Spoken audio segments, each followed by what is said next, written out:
Somnifère, le podcast. Bonsoir à toutes et à tous, nous sommes le lundi 12 septembre et Somnifère vous raconte ce soir l'histoire d'une jeune femme qui se rend à Dieppe en Normandie pour son voyage de noces.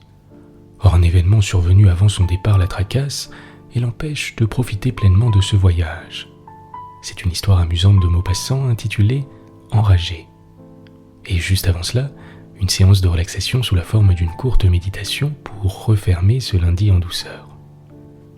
Je vous souhaite une excellente nuit et maintenant place à notre séance de relaxation. La séance de relaxation. On va refermer ce lundi ensemble en commençant par rassembler tout ce qui nous pèse, tout ce qui nous agace, tout ce qui nous préoccupe en ce moment. Et on va ranger tout ça dans un petit tiroir de notre esprit. Peu importe ce dont il s'agit, pour l'instant ça n'a aucune importance, ça ne sert à rien d'y penser, et ça attendra demain. Je vous laisse quelques instants pour remplir ce tiroir, pour le refermer mentalement, et pour vous autoriser à clore cette journée.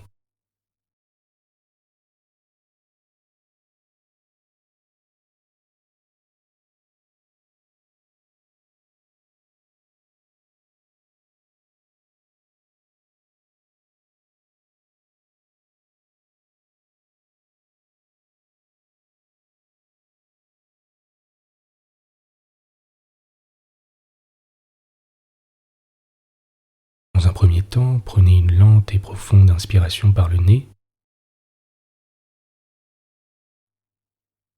Retenez-la pendant quelques secondes et laissez aller toutes les tensions à l'expire.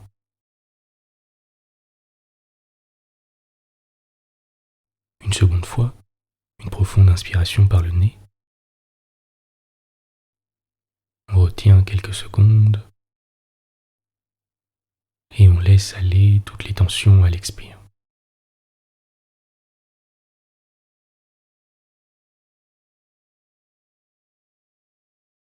À présent, laissez votre respiration redevenir tranquille et naturelle et tâchez de l'observer pendant quelques instants, sans attente, comme avec curiosité.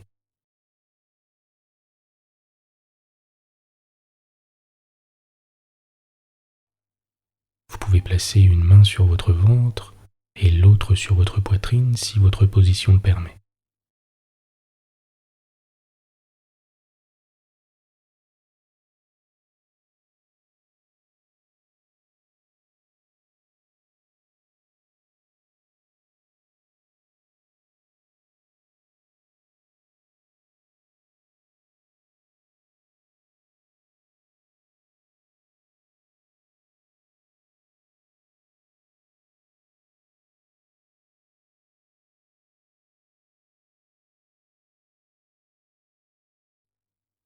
S'il y a des pensées qui vous viennent, ce n'est pas grave. Notez et acceptez simplement leur présence comme un observateur extérieur, sans affect. Et faites glisser votre attention sur votre respiration à nouveau.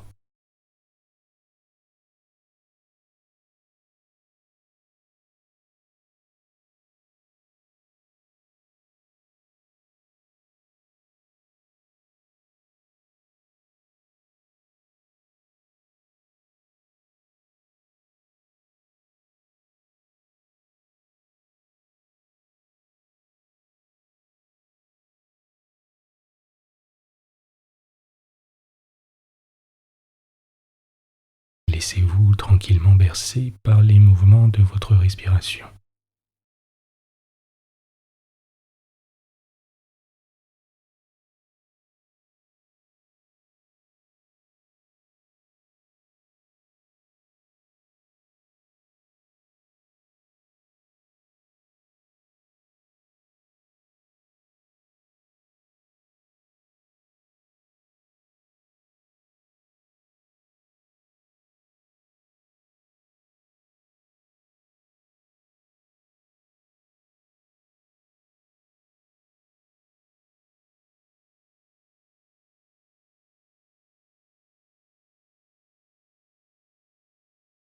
Laissez tranquillement votre esprit se calmer, vos tensions se dissiper, à mesure que vous inspirez et que vous expirez.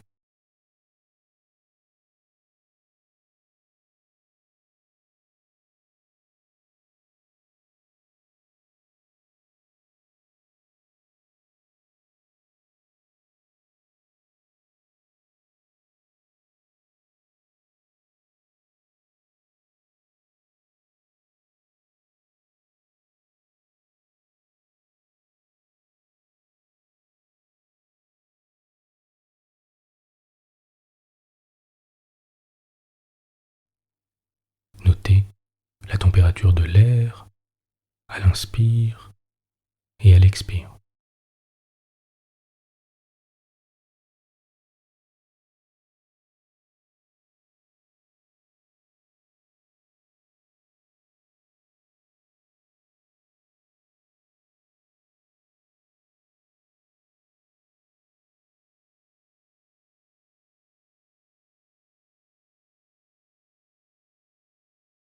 Vous pouvez, si vous le souhaitez, formuler une intention pour la journée de demain.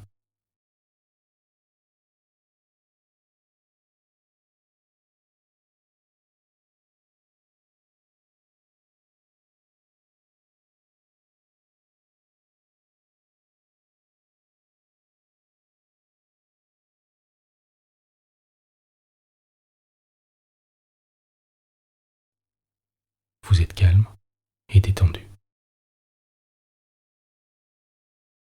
L'histoire du soir. Ma chère Geneviève, tu me demandes de te raconter mon voyage de noces. Comment veux-tu que j'ose? À Sournoise qui ne m'avait rien dit, qui ne m'avait rien laissé deviner, mais là rien de rien. Comment?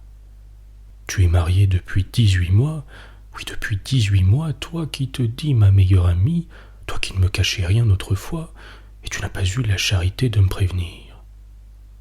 Si tu m'avais seulement donné l'éveil, si tu m'avais mis en garde, si tu avais laissé entrer un simple soupçon dans mon âme, un tout petit, tu m'aurais empêché de faire une grosse bêtise dont je rougis encore, dont mon mari rira jusqu'à sa mort, et dont tu es la seule coupable.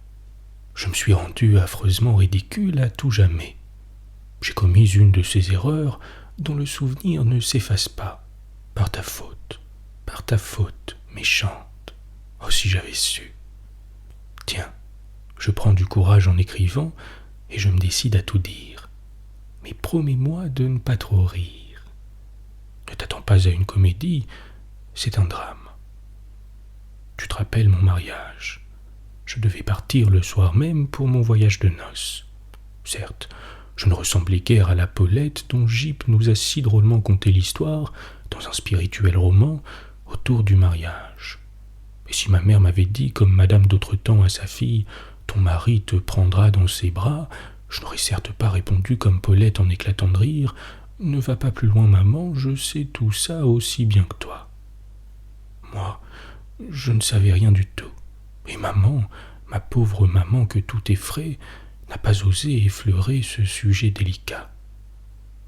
Donc à 5 heures du soir, après la collation, on nous a prévenu que la voiture nous attendait. Les invités étaient partis, j'étais prête. Je me rappelle encore le bruit des malles dans l'escalier et la voix de nez de papa qui ne voulait pas avoir l'air de pleurer. En m'embrassant, le pauvre homme m'a dit « bon courage », comme si j'allais me faire arracher une dent. Quant à maman, c'était une fontaine. Mon mari me pressait pour éviter ces adieux difficiles. J'étais moi-même tout en larmes, quoique bien heureuse.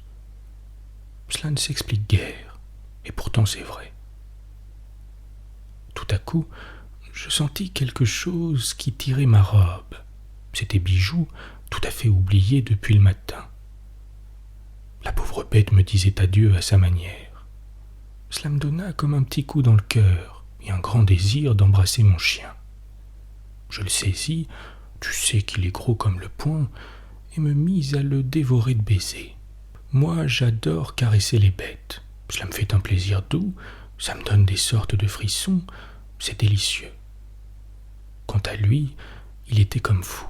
Il remuait ses pattes, il me léchait, il mordillait comme il fait quand il est très content. Tout à coup, il me prit le nez dans ses crocs et je sentis qu'il me faisait mal. Je poussai un petit cri et je reposai le chien par terre. Il m'avait vraiment mordu en voulant jouer. Je saignais. Tout le monde fut désolé, on apporta de l'eau, du vinaigre, des linges, et mon mari voulut lui-même me soigner. Ce n'était rien d'ailleurs, 2 petits trous qu'on eût dit faits avec des aiguilles. Au bout de 5 minutes, le sang était arrêté et je partis. Il était décidé que nous ferions un voyage en Normandie de 6 semaines environ. Le soir, nous arrivions à Dieppe. Quand je dis le soir, j'entends à minuit. Tu sais comme j'aime la mer. Je déclarai à mon mari que je ne me coucherais pas avant de l'avoir vu. Il parut très contrarié. Je lui demandai en riant « Est-ce que vous avez sommeil ?» Il répondit « Non, mon ami, mais vous devriez comprendre que j'ai hâte de me trouver seule avec vous. » Je fus surprise, seule avec moi, mais nous sommes seuls depuis Paris dans le wagon. Il sourit. Oui, mais dans le wagon, ce n'est pas la même chose que si nous étions seuls dans notre chambre. Je ne cédai pas. Eh bien, monsieur, nous sommes seuls sur la plage, et voilà tout. Décidément, cela ne lui plaisait pas. Il dit pourtant, soit, puisque vous le désirez. La nuit était magnifique, une de ces nuits qui vous font passer dans l'âme des idées grandes et vagues, plutôt des sensations que des pensées, avec des envies d'ouvrir les bras, d'ouvrir les ailes, d'embrasser le ciel, que sais-je. On croit toujours qu'on va comprendre des choses inconnues. Il y a dans l'air du rêve, de la poésie pénétrante, du bonheur d'autre part que de la terre, une sorte d'ivresse infinie qui vient des étoiles, de la lune, de l'eau argentée et remuante. Ce sont là les meilleurs instants qu'on ait dans la vie. Ils font voir l'existence différente, embellie, délicieuse. Ils sont comme la révélation de ce qui pourrait être ou de ce qui sera. Cependant, mon mari paraissait impatient de rentrer. Je lui disais « As-tu froid ?»« Non. » « Alors regarde donc ce petit bateau là-bas qui semble endormi sur l'eau. Peut-on être mieux qu'ici? J'y resterai volontiers jusqu'au jour. Dis, veux-tu que nous attendions l'aurore ?» Il crut que je me moquais de lui, et il m'entraîna presque de force jusqu'à l'hôtel. Si j'avais su. Oh, le misérable!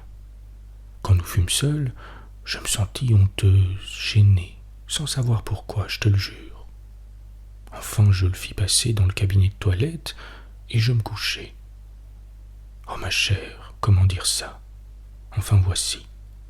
Il prit sans doute mon extrême innocence pour de la malice, mon extrême simplicité pour de la rouerie, mon abandon confiant et niais pour une tactique, et il ne garda point les délicats ménagements qu'il faut pour expliquer, faire comprendre et accepter de pareils mystères à une âme sans défiance et nullement préparée. Et tout à coup, je crus qu'il avait perdu la tête. Puis la peur m'envahissant, je me demandai s'il voulait me tuer. Quand la terreur vous saisit, on ne raisonne pas, on ne pense plus, on devient fou. En une seconde, je m'imaginais des choses effroyables. Je pensais aux faits divers des journaux, aux crimes mystérieux, à toutes les histoires chuchotées de jeunes filles épousées par des misérables. Est-ce que je le connaissais, cet homme? Je me débattais, le repoussant, éperdu d'épouvante. Je lui arrachai même une poignée de cheveux et un côté de la moustache. Et délivré par cet effort, je me levai en hurlant au secours, je courus à la porte, je tirai les verrous et je m'élançai presque nu dans l'escalier. D'autres portes s'ouvrirent, des hommes en chemise apparurent avec des lumières à la main. Je tombai dans les bras de l'un d'eux, en implorant sa protection. Il se jeta sur mon mari. Je ne sais plus le reste. On se battait, on criait, puis on a ri. Mais ri comme tu ne peux pas croire. Toute la maison riait, de la cave au grenier. J'entendais dans les corridors de grandes fusées de gaieté, d'autres dans les chambres au-dessus. Les marmitons riaient sous les toits, et le garçon de garde se tordait sur son matelas dans le vestibule. Songe donc, dans un hôtel. Je me retrouvai ensuite seul avec mon mari, qui me donna quelques explications sommaires, comme on explique une expérience de chimie avant de la tenter. Ce n'est pas tout. Le lendemain, nous arrivions à Pourville, qui n'est encore qu'un embryon de station de bain. Mon mari m'accablait de petits soins, de tendresse. Après un premier mécontentement, il paraissait enchanté. Honteuse et désolée de mon aventure de la veille, je fus aussi aimable qu'on peut l'être. Le surlendemain, nous arrivions à Étretat. Tous les baigneurs étaient en émoi. Une jeune femme mordue par un petit chien venait de mourir enragée. Un grand frisson me courut dans le dos quand j'entendis raconter cela à table d'hôte. Il me sembla tout de suite que je souffrais dans le nez et je sentis des choses singulières tout le long des membres. Je ne dormis pas de la nuit. J'avais complètement oublié mon mari. Si j'allais aussi mourir enragé. Je demandai des détails le lendemain au maître d'hôtel. Il m'en donna d'affreux. Je passai le jour à me promener sur la falaise. Je ne parlais plus, je songeais. La rage, quelle mort horrible. Henri me demandait « Qu'as-tu ? Tu sembles triste. » Je répondais « Mais rien, mais rien. » Mon regard égaré se fixait sur la mer sans la voir, sur les fermes, sur les plaines, sans que j'eusse pu dire ce que j'avais sous les yeux. Pour rien au monde je n'aurais voulu avouer la pensée qui me torturait. Quelques douleurs, de vraies douleurs, me passèrent dans le nez. Je voulus rentrer. À peine revenu à l'hôtel, je m'enfermai pour regarder la plaie. On ne la voyait plus, et pourtant, je n'en pouvais douter, elle me faisait mal. J'écrivis tout de suite à ma mère une courte lettre qui dut lui paraître étrange. Je demandais une réponse immédiate à des questions insignifiantes. J'écrivis, après avoir signé, « Surtout, n'oublie pas de me donner des nouvelles de Bijoux. » Le lendemain, je ne pus manger, mais je refusai de voir un médecin. Je demeurai assise toute la journée sur la plage à regarder les baigneurs dans l'eau. Ils arrivaient gros ou minces, tout laids dans leurs affreux costumes, mais je ne songeais guère à rire. Je pensais, sont-ils heureux, ces gens? Ils n'ont pas été mordus. Ils vivront, eux. Ils ne craignent rien. Ils peuvent s'amuser à leur gré. Sont-ils tranquilles? À tout instant, je portais la main à mon nez pour le tâter. N'enflait-il pas? Et à peine rentré à l'hôtel, je m'enfermai pour le regarder dans la glace. Oh, s'il avait changé de couleur, je serais morte sur le coup. Le soir, je me sentis tout à coup une sorte de tendresse pour mon mari, une tendresse de désespéré. Il me parut bon, je m'appuyai sur son bras. 20 fois je faillis lui dire mon abominable secret, mais je me tus. Le lendemain, je reçus une lettre de ma mère. Elle répondait à mes questions, mais ne parlait pas de Bijoux. Je pensai sur le champ. Il est mort et on me le cache. Puis je voulus courir au télégraphe pour envoyer une dépêche. Une réflexion m'arrêta. S'il est vraiment mort, on ne me le dira pas. Je me résignai donc encore à 2 jours d'angoisse. Et j'écrivis de nouveau. Je demandai qu'on m'envoyât le chien qui me distrairait, car je m'ennuyais un peu. Des tremblements me prirent dans l'après-midi. Je ne pouvais lever un verre plein sans en répandre la moitié. L'état de mon âme était lamentable. J'échappai à mon mari vers le crépuscule et je courus à l'église. Je priai longtemps. En revenant, je sentis de nouvelles douleurs dans le nez et j'entrai chez le pharmacien dont la boutique était éclairée. Je lui parlai d'une de mes amies qui aurait été mordue et je lui demandai des conseils. C'était un aimable homme, plein d'obligeance. Il me renseigna abondamment. mais j'oubliais les choses à mesure qu'il me les disait, tant j'avais l'esprit troublé. Je ne retins que ceci. Les purgations étaient souvent recommandées. J'achetai plusieurs bouteilles de je ne sais quoi, sous prétexte de les envoyer à mon ami. Les chiens que je rencontrais me faisaient horreur et me donnaient envie de fuir à toutes jambes. Il me sembla plusieurs fois que j'avais aussi envie de les mordre. Ma nuit fut horriblement agitée. Dès le lendemain, je reçus la réponse de ma mère. Bijou, disait-elle, se portait fort bien, mais on l'exposerait trop en l'expédiant ainsi tout seul par le chemin de fer. Donc on ne voulait pas me l'envoyer. Il était mort. Je ne pus encore dormir. Quant à Henri, il ronfla. Il se réveilla plusieurs fois. J'étais anéanti. Le lendemain, je pris un bain de mer. Je faillis me trouver mal en entrant dans l'eau tant je fus saisi par le froid. Je demeurai plus ébranlé encore par cette sensation de glace. J'avais dans les jambes des tressaillements affreux, mais je ne souffrais plus du tout du nez. On me présenta par hasard le médecin inspecteur des bains, un charmant homme. Je mis une habileté extrême à l'amener sur mon sujet. Je lui dis alors que mon chien m'avait mordu quelques jours auparavant, et je lui demandai ce qu'il faudrait faire s'il survenait quelque inflammation.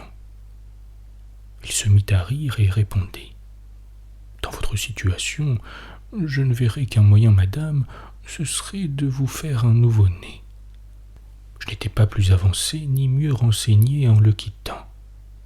Henri, ce soir-là, semblait très gai, très heureux.